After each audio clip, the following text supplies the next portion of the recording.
May buntag mga kaidol. Akong anak mga kaidol ug akong apo.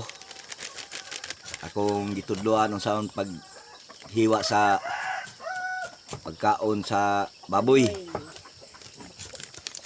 Sila mga kaidol si Lister, kada nakayelo. Apo nako nga nakapula si Piljan.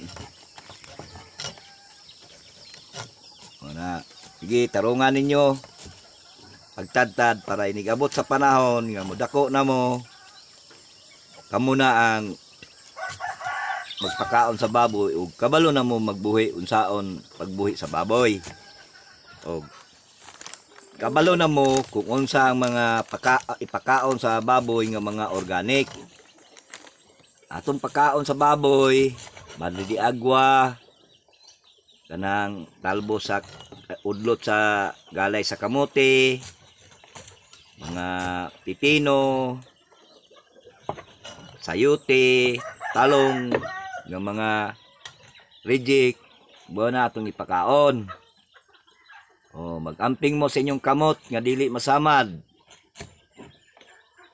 Ilang ko ninyo makita sa video mga kaidol kay ako'y nag-video mga kaidol. Follow ninyo ning video mga kaidol nga i-like and share. Yung mga bata pagtuon mo trabaho sa panimalay, bangan ninyo yung magpapa pagpakaon sa hayop. Mo na ilang trabaho kada buntag mga kaidol, magtadtad og laog, magpakaon sa manok, magtugway sa kanding. Ginatudloan ako ni sila mga kaidol kay closing man ron wa may eskwela. Dili sila sa bukid. Dugay pa na walay klase. Oh, dugay pa daw sila walay klase. Salamat. Mayong buntag.